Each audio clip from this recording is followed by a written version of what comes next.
Hello, my name is Jesse Meeks, and I'm super excited to be auditioning in this video for the head of school position at Garfield School.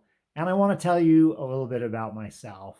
So I was born in sunny Southern California in San Diego, and I lived in California until I was in the middle of my ninth grade year, and we moved to Logan, Utah.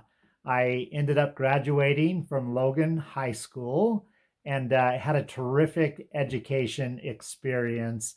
I was a little bit shy, I was a little bit quiet, but I loved doing a lot of things. I had a lot of friends. I played a lot of music. My favorite instrument was the trombone, and I continued playing that in jazz bands through college.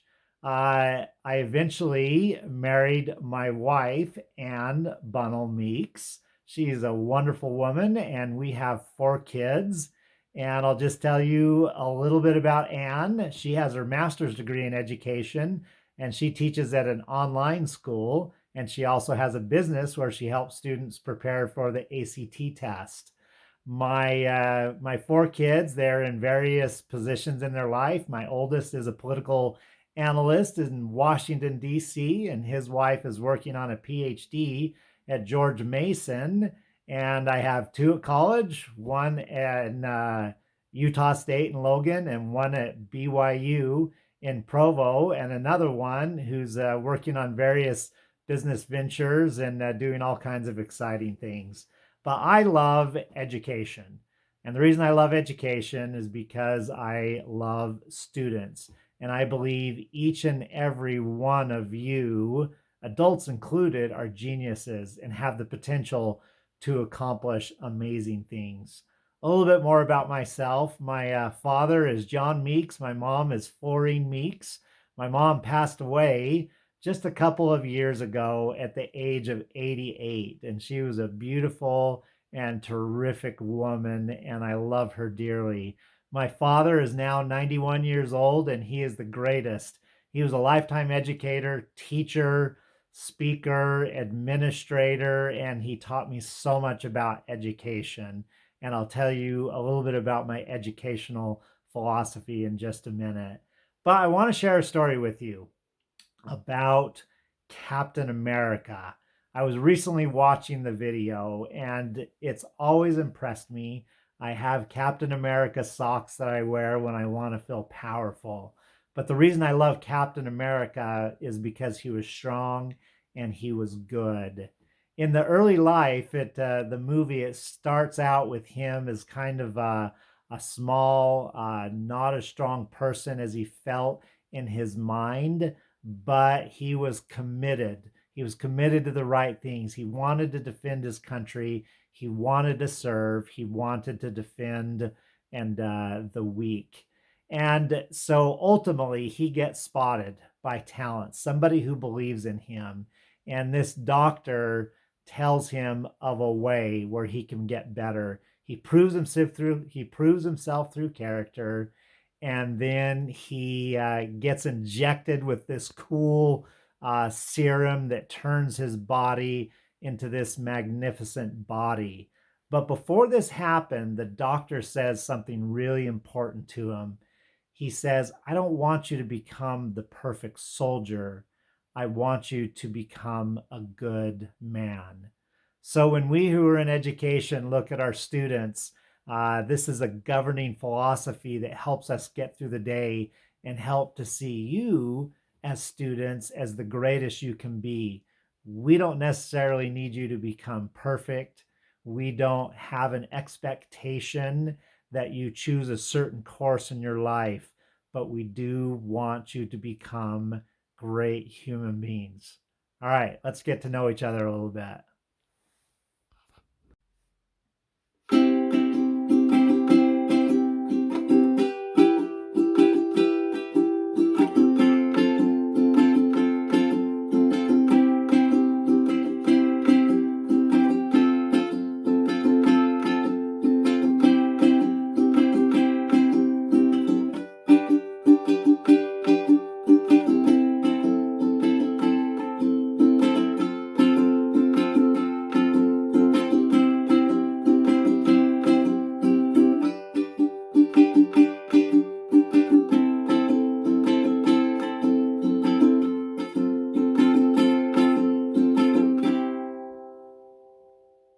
little bit more about me. You can see I chose to film this in front of a couple of my bookcases.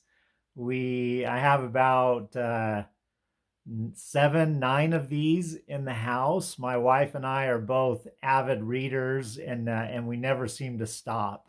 I love the classics, and I use that term for not just old literature and such, but even new things that are coming out, thought leaders in the world and in the community, different religious leaders from many different parts of the world, things that really engage my mind and help me to become a better person.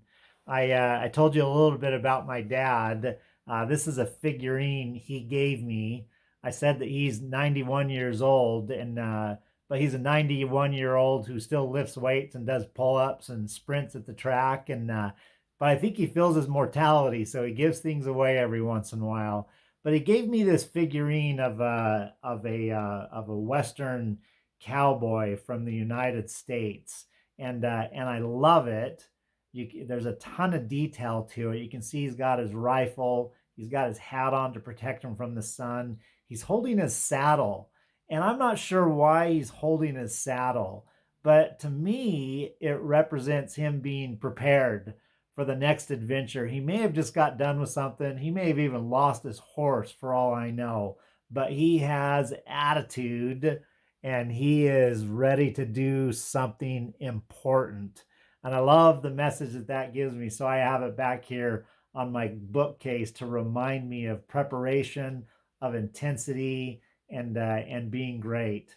So I love staying healthy and fit. I love doing things in the outdoors, whether it's camping or four wheeling or hiking with my wife. She's an amazing partner for all of those things. Playing pickleball and racquetball with my kids, they help to keep me young.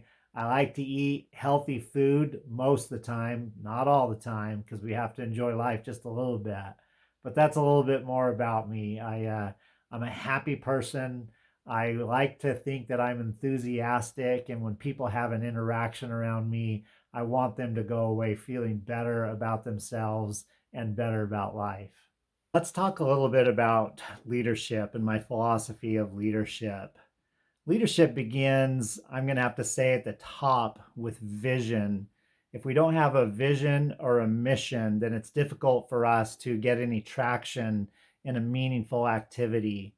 So I believe that at Garfield School, our mission that is taught to us by our CEO, executive director, the board, is the thing that governs the way that the school is going to go. I want to talk about a leadership principle called the law of the lid. And I learned this from John Maxwell. He's a leader, a teacher of leaders, has published more books than any other leader in the world about leadership. But I love what he calls the law of the lid. And that is that where a leader is, say a leader is at a 5, that their leadership capacity is a 5. The institution that that leader works in can only go to a 4. In order for that institution to go higher, the leader has to go to a 6 or a 7, and then the institution and the people in it can go up to a 5 or a 6, but they never really get past the leader. So it's really important. And a school has multiple leaders, from the executive director, the business department, the director of inclusion, the head of the school. All of these people are leaders. And then when you think about a teacher in a classroom, wow, what a leadership opportunity, because they're an amazing leader. But let's remember the law of the lid. And that helps us to understand that we never stop progressing as a leader. We've never arrived. So it's important for us each day, each month, each year to get better and better so that the school can prosper more and more. And in the end, we can have this amazing teacher excellence and amazing student accomplishment so that our students can accomplish what they're supposed to do in the world. I like to quote Marcus Aurelius. Marcus Aurelius was an emperor in Rome, and he was probably one of the most powerful men in the world, if not the most at that time, and perhaps even one of the richest men in the world. But he was a good man, and he said this in his Meditations book.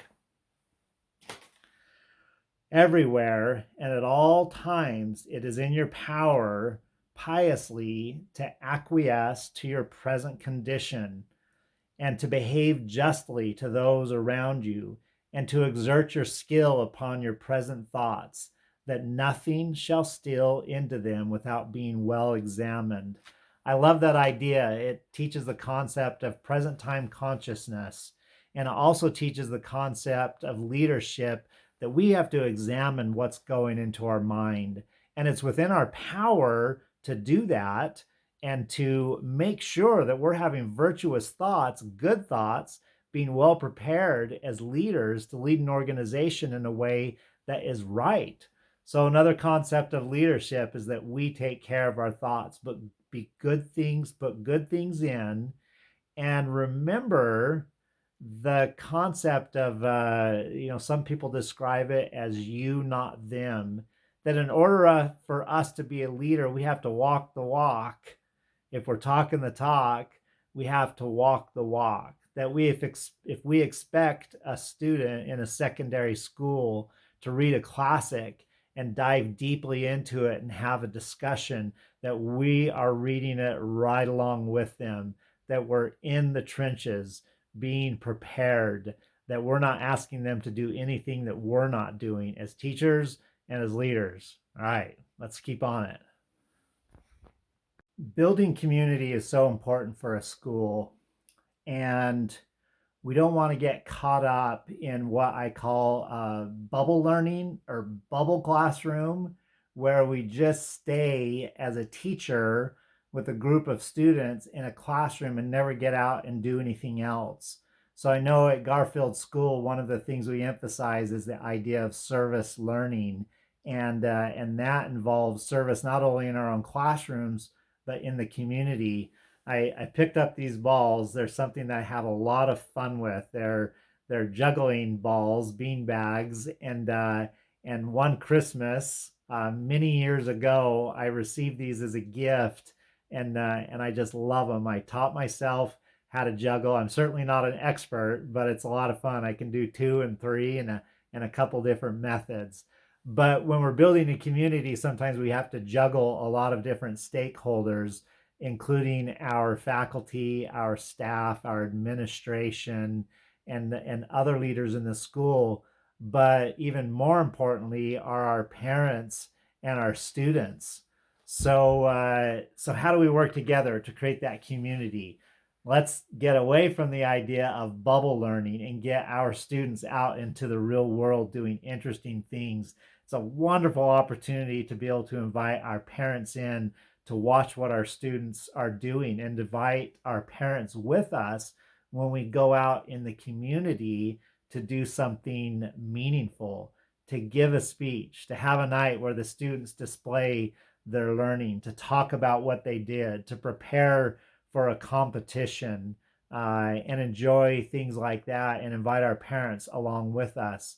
We have a tremendous resource when we talk about the whole school campus or campuses that we have at Elizabeth Academy and Garfield School. We end up having hundreds of parents that have amazing talents and resources to share for us. So we want to invite them back in to the school to share their talents and their gifts, and to teach us things that we couldn't do on campus.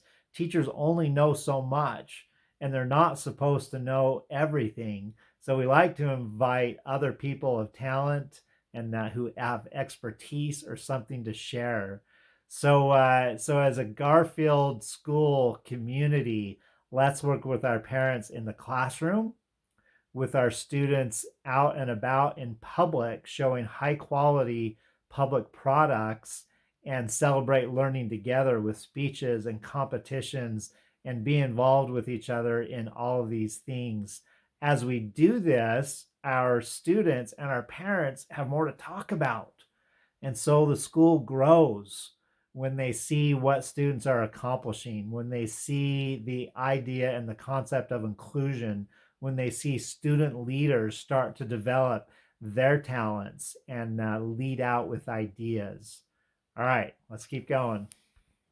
I'm impressed with one of the missions of Garfield, and that is the concept of inclusion.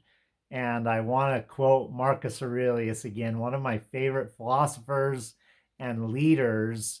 And he says this. Remember, this isn't about 160, 170 AD, and he's an emperor and a warrior, but also a Stoic philosopher.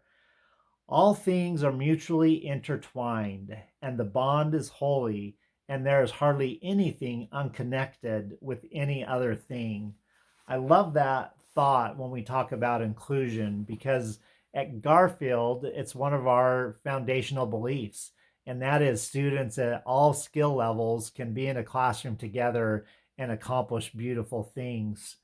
I don't think we have to fear a gifted student or a student who's struggling to learn or somebody in between working together. They're intertwined, and there's so much beauty that can come out of that.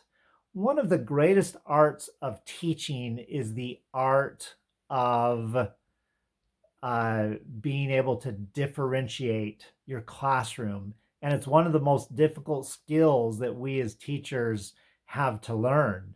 It's not easy to look at all of our students and where they are and figure out what the best thing is for them, but it's so meaningful. Gone is the day when we can take a class of 30 students and just teach them a set of material, test them, and then move on to the next set of material without them ever achieving any level of mastery or understanding. And to think that they could all do it at the same pace is a little bit unrealistic. So inclusion involves a teacher being able to differentiate in the classroom, a teacher who's able to say to one student, it looks like you have some mastery here. I want you to figure out how to teach one of your fellow students this concept and get them down the road a little bit further.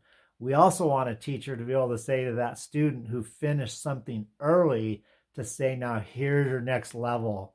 Here's how you can show greater mastery. Here's the mentor I want you to work with. Here's the project that I want you to do. When these students start to do this and then involve each other in their projects, they're able to teach and learn from one another. Remember what I said about mission. We all have a mission, but in that mission, we want to include our fellow humans with us on that journey. And that creates more beauty because we're able to work together and love each other and serve each other more. It's been wonderful spending a few minutes with you today. I hope you've enjoyed this video. I feel just a little bit famous filming myself for posterity, but this is a grand adventure. I know you're looking for a new head of school, and I'm excited about the mission and vision that is at Garfield School. I have no doubt that you have put together an amazing team of administrators, of business people, of leaders, of faculty who are inspiring and great in their content area and great at teaching, of therapists who are able to help students take their lives to the next level.